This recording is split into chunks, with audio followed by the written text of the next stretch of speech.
മണിമുത്തിൻ്റെ പുതുപുത്തൻ വിശേഷങ്ങളിലേക്ക് എല്ലാവർക്കും സ്വാഗതം. അങ്ങനെ മണിക്കുട്ടി കൃഷ്ണക്ക് കുടിക്കാൻ പാലെടുത്തു കൊണ്ടുവന്ന് കൊടുക്കുന്നുണ്ട് കേട്ടോ. മണിക്കുട്ടി കുടിച്ചോ, ഇതിൽ നിന്ന് കുറച്ച് മോള് കുടിച്ചോ എന്ന് പറയുമ്പോൾ വേണ്ടച്ച അച്ഛൻ കുടിക്കുമെന്ന് പറയുന്നുണ്ട്. അങ്ങനെ കൃഷ്ണ പാല് കുടിക്കാൻ കേട്ടോ. തുടർന്ന് മണിക്കുട്ടി കൃഷ്ണക്ക് ഉറങ്ങാൻ വേണ്ടി ബെഡ്ഷീറ്റൊക്കെ മാറ്റി വിരിക്കുന്നുണ്ട് കേട്ടോ. അപ്പം മണിക്കുട്ടി ഇങ്ങനെ കഷ്ടപ്പെടുമ്പോൾ കൃഷ്ണ പറയുന്നുണ്ട്, എല്ലാ കാര്യങ്ങളും മണിക്കുട്ടി ഒറ്റയ്ക്ക് ചെയ്യണ്ടേ, അതുകൊണ്ടാണ് ജോലിക്ക് ഒരാളെ വെക്കണമെന്ന് ഞാൻ പറഞ്ഞതെന്ന് പറയുമ്പോൾ ഈ വിഷയം നമ്മൾ നേരത്തെ പറഞ്ഞ് അവസാനിപ്പിച്ചതാ. ജോലിക്ക് തൽക്കാലം ആരും വേണ്ട, ആവശ്യം വരുമ്പോൾ നമുക്ക് ആലോചിക്കാമെന്ന് പറയുന്നുണ്ട് കേട്ടോ മണിക്കുട്ടി. തുടർന്ന് ബെഡൊക്കെ റെഡിയാക്കി അച്ഛൻ വാന്ന് പറഞ്ഞ് എഴുന്നേൽപ്പിച്ച് ബെഡ് കൈ പിടിച്ച് നടത്താൻ തുടങ്ങുന്നതും നിക്ക് ഞാൻ തനിയെ വരാം, മുമ്പ് ഇങ്ങോട്ട് നടന്നപ്പോൾ കാലവിടെ തട്ടിയെന്ന് കൃഷ്ണ പറയുന്നതും എന്നിട്ട് നൊന്തോന്ന് മണിക്കുട്ടി ചോദിക്കുമ്പോൾ എന്ന് പറയുന്നുണ്ട് കേട്ടോ. അങ്ങനെ തനിയെ ബെഡിലേക്ക് നടക്കുകയാണ് കൃഷ്ണ. അതിനുശേഷം മണിക്കുട്ടി പറയുന്നുണ്ട്, ഞാൻ അച്ഛനൊരു ട്രെയിനിങ് തരാം, ഇവിടുന്ന് എഴുന്നേറ്റ് നേരെ പോയി ഇടത്തോട്ട് പോയാൽ ബാത്റൂം, ഓരോ സ്റ്റെപ്പും എണ്ണി എണ്ണി വേണം നടക്കാനെന്ന് പറയുമ്പോൾ ഞാനൊന്ന് ട്രൈ ചെയ്യാമെന്ന് പറഞ്ഞിട്ട് കൃഷ്ണ മണിക്കുട്ടി പറഞ്ഞതുപോലെ നടക്കുകയാണ് കേട്ടോ. സ്ട്രൈറ്റ് പോയിട്ട് ലെഫ്റ്റ് സൈഡിലേക്ക് 1 2 3 4, അച്ഛാ ഇനി ലെഫ്റ്റ്. അപ്പോഴേക്കും കൃഷ്ണ ബാത്റൂമിൻ്റെ ഡോറിൻ്റെ അടുത്ത് എത്തുന്നുണ്ട് കേട്ടോ. ഇനി ഇത് ബാത്റൂമിൻ്റെ ഡോറല്ലേ എന്ന് ചോദിക്കുമ്പോൾ അതെ. അപ്പോൾ കട്ടിലിൽ നിന്ന് 5 ചുവട് മുന്നോട്ട് നടന്നിട്ട് ഇടത്തോട്ട് തിരിഞ്ഞാൽ ബാത്റൂം. ഇനി അച്ഛനൊന്ന് തിരിച്ച് നടന്നേ, ആ സ്റ്റെപ്സ് എണ്ണണേന്ന് പറയുമ്പോൾ അതുപോലെ തിരിച്ച് ബെഡിനടുത്തേക്ക് നടക്കുന്നുണ്ട് കേട്ടോ കൃഷ്ണ.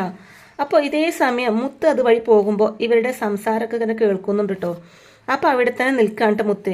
ഇങ്ങനെ ഓരോന്നോരോന്നായി നമുക്ക് പഠിക്കാം.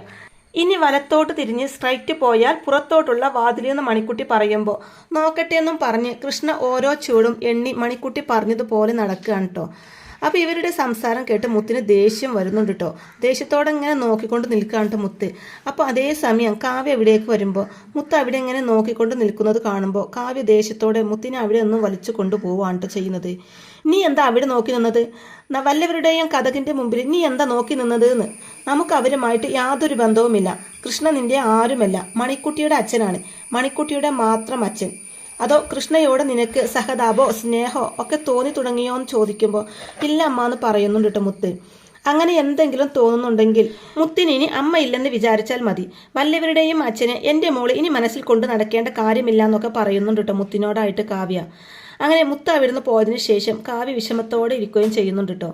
തുടർന്ന് കൃഷ്ണ മണിക്കുട്ടിയോടായിട്ട് പറയുന്നുണ്ട്, ഇപ്പം മണിക്കുട്ടി എൻ്റെ മകൾ മാത്രമല്ല, ഗുരുവും കൂടിയാ. ഒരമ്മയുടെ സ്ഥാനത്ത് നിന്ന് എന്നെ ഊട്ടുന്നു, ഉറക്കുന്നു, പിച്ച വെച്ച് നടക്കാൻ പഠിപ്പിക്കുന്നു എന്നൊക്കെ പറഞ്ഞ് സ്നേഹത്തോടെ ഉമ്മ വെക്കുന്നുണ്ട് കേട്ടോ കൃഷ്ണ. മണിക്കുട്ടിക്കും തന്നെ ഒത്തിരി സന്തോഷമാവുന്നുണ്ട് കേട്ടോ. എങ്കിൽ എൻ്റെ കുട്ടി ഉറങ്ങിയാട്ടെ, ഉറങ്ങാൻ സമയമായി എന്ന് മണിക്കുട്ടി പറയുമ്പോൾ അനുസരിക്കാവേ എന്ന് പറഞ്ഞ് ഉറങ്ങാൻ കിടക്കുകയാണ് കേട്ടോ കൃഷ്ണ. സന്തോഷത്തോടെ കൃഷ്ണയെ തന്നെ നോക്കിക്കൊണ്ട് നിൽക്കുകയും ചെയ്യുന്നുണ്ട് മണിക്കുട്ടി. അതിനുശേഷം കാണിക്കുന്നത് മണിക്കുട്ടി പൂജാമുറിയിൽ കയറി പ്രാർത്ഥിക്കുകയാണ് കേട്ടോ. നല്ല ഗാനാലാപനത്തോടെയാണ് കേട്ടോ മണിക്കുട്ടി പ്രാർത്ഥിക്കുന്നത്. നല്ല സുന്ദരമായ ഗാനം തന്നെ മണിക്കുട്ടി പാടുന്നുണ്ട് കേട്ടോ. അതിനിടയിൽ മുമ്പ് നടന്ന കാര്യങ്ങളൊക്കെ ഓർക്കുകയും ചെയ്യുന്നുണ്ട് കേട്ടോ മണിക്കുട്ടി. മണിക്കുട്ടിയുടെ ഈ സുന്ദരമായ ഗാനം കേട്ട് മുത്തും കാവ്യം കൃഷ്ണയും ഒക്കെ ചെവി ഓർക്കുന്നുണ്ട് കേട്ടോ. അങ്ങനെ മണിക്കുട്ടി പ്രാർത്ഥിച്ച് കഴിഞ്ഞതിന് ശേഷം കൃഷ്ണയ്ക്കുള്ള ചായ ഉണ്ടാക്കുകയാണ് കേട്ടോ. അങ്ങനെ ചായ ഉണ്ടാക്കി കപ്പിലൊഴിച്ച് എടുത്ത് കൃഷ്ണയ്ക്ക് കൊടുക്കാൻ വേണ്ടി പോകുമ്പോഴായിരിക്കും കേട്ടോ മുത്ത് അവിടെ സ്കൂളിൽ പോകാൻ റെഡിയായി ഹാളിൽ ഇരിക്കാവും. അപ്പോൾ മണിക്കുട്ടി ചായയുമായിട്ട് പോകുമ്പോൾ മണിക്കുട്ടി എങ്ങോട്ടാണെന്ന് മുത്ത് ചോദിക്കുമ്പോൾ അച്ഛന് ചായ കൊടുക്കാൻ വേണ്ടി പോവാണെന്ന് പറയുമ്പോൾ അതവിടെ വെക്കുമെന്ന് പറയുന്നുണ്ട് കേട്ടോ. ആ ചായ അവിടെ വെക്കാമെന്ന് പറഞ്ഞ് മുത്ത് പൊട്ടിത്തെറിക്കുമ്പോൾ മുത്ത് ചായ കുടിക്കില്ലല്ലോ, പിന്നെ എന്താണെന്ന് മണിക്കുട്ടി തിരിച്ച് ചോദിക്കുമ്പോൾ അവിടെ വെക്കുന്നോ അതോ ഞാൻ ഇത് തട്ടിക്കളയുന്നോ എന്ന് മുത്ത് ചോദിക്കുമ്പോൾ അയ്യോ വേണ്ടാന്ന് പറഞ്ഞിട്ട് ചായ അവിടെ വെക്കാണ്ട് മണിക്കുട്ടി. ശേഷം മുത്ത് ഷൂ എടുത്തു കൊണ്ടുവരാൻ പറയുമ്പോൾ മണിക്കുട്ടി അവിടെ അങ്ങനെ തന്നെ നിൽക്കുമ്പോൾ മനസ്സിലായില്ലേ, എൻ്റെ യൂണിഫോം ഷൂ ഇങ്ങോട്ട് എടുത്തു കൊണ്ടുവരാൻ എന്ന് വീണ്ടും പറയുമ്പോൾ മണിക്കുട്ടി പോയി ഷൂ എടുത്തുകൊണ്ട് വന്ന് കൊടുക്കുമ്പോൾ അപ്പോൾ ഇതെന്തിനാണെന്ന് മുത്ത് ചോദിക്കുമ്പോൾ മുത്തിന് കാലിലിടാനെന്ന് മണിക്കുട്ടി പറയുന്നതും അല്ല ഷൂ പോളിഷ് ചെയ്യണമെന്ന് അറിയില്ലേ എന്ന് മുത്ത് ചോദിക്കുമ്പോൾ മണിക്കുട്ടി ഷൂ പോളിഷ് എടുത്തു കൊണ്ടുവന്ന് മുത്തിൻ്റെ കാല് ഷൂ ഇട്ട് കൊടുത്തതിന് ശേഷം ഷൂ പോളിഷ് ചെയ്യാൻ കേട്ടോ. നല്ല അടിപൊളിയായിട്ട് തിളങ്ങണമെന്ന് മുത്ത് പറയുമ്പോൾ പാവം മണിക്കുട്ടി ഒന്നും മിണ്ടാതെ എല്ലാം അനുസരണയോടെ ചെയ്ത് കൊടുക്കുന്നുണ്ട് കേട്ടോ.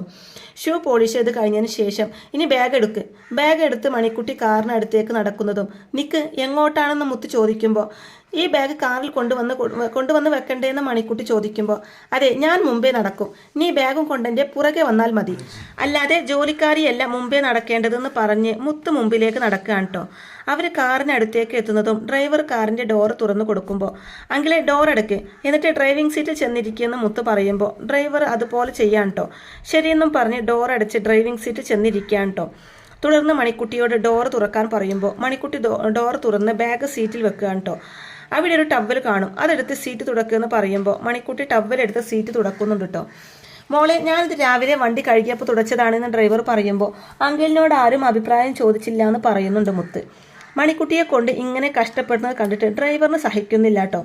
തുടച്ചു കഴിഞ്ഞു എന്ന് മണിക്കുട്ടി പറയുമ്പോൾ മുത്ത് പറയുന്നുണ്ട്, ഞാനിങ്ങനെ നിനക്ക് എന്നും ഓരോ പണി തന്നുകൊണ്ടിരിക്കും, കഷ്ടപ്പെടുത്തും. മര്യാദയ്ക്ക് വിടന്ന് പോകുന്നതാ നിനക്ക് നല്ലത്. നിന്നെ കാണിക്കാൻ വേണ്ടിയാ ദിവസവും ഞാൻ നിന്റെ മുമ്പിൽ കൂടെ സ്കൂളിലേക്ക് പോകുന്നത്. അത് കാണുമ്പോൾ നിനക്ക് വിഷമം തോന്നുമല്ലോ എന്ന് മുത്ത് പറയുന്നതും, എന്തിന് അനിയത്തി സ്കൂളിൽ പോയി പഠിച്ച് മിടുക്കിയാവുന്നതിൽ ചേച്ചി വിഷമിക്കോ? ക്ലാസ്സിലിരിക്കുമ്പോൾ എനിക്ക് പണി തരുന്നത് ഓർക്കാതെ മിടുക്കിയായിട്ട് പഠിക്കണം കേട്ടോ എന്ന് പറയുന്നുണ്ട് കേട്ടോ മണിക്കുട്ടി. അപ്പം മുത്ത് ദേഷ്യത്തോടെ കാറിൽ കയറി പോവാണ് കേട്ടോ. അപ്പോഴേക്കും മണിക്കുട്ടിയെ കാണാത്തതിൽ കൃഷ്ണ താഴേക്ക് ഇറങ്ങി വരുന്നുണ്ട് കേട്ടോ. മണിക്കുട്ടി എന്ന് വിളിച്ച് കൃഷ്ണ നടക്കുന്നതും വീഴാൻ പോകുന്നുണ്ട് കേട്ടോ കൃഷ്ണ വീഴാൻ പോകുന്നതും ഓടിച്ചെന്ന് പിടിക്കുന്നുണ്ട് കേട്ടോ കാവ്യ. അപ്പോൾ കാവ്യ എങ്ങനെ കൃഷ്ണയെ ചേർത്ത് പിടിക്കുന്ന ഈ രംഗവും കണ്ടിട്ടാണ് കേട്ടോ മണിക്കുട്ടി അവിടേക്ക് വരുന്നത്. അപ്പോൾ കാവ്യ കൃഷ്ണയെ ചേർത്ത് പിടിക്കുന്ന ഈ രംഗം കണ്ട് സന്തോഷമാവുന്നുണ്ട് കേട്ടോ മണിക്കുട്ടിക്ക്. അപ്പോൾ ഇങ്ങനെയൊക്കെയുള്ള നല്ല അടിപൊളി ത്രില്ലിംഗ് എപ്പിസോഡുകളൊക്കെയാണ് കേട്ടോ ഇനി വരാനിരിക്കുന്നത്. അപ്പോൾ ഈ റിവ്യൂ ഇഷ്ടമായിട്ടുണ്ടെങ്കിൽ വീഡിയോ ലൈക്ക് ചെയ്യാനും ചാനൽ കൂടി ഒന്ന് സബ്സ്ക്രൈബ് ചെയ്ത് സപ്പോർട്ട് ചെയ്യാനും മറക്കല്ലേ ഫ്രണ്ട്സ്. താങ്ക്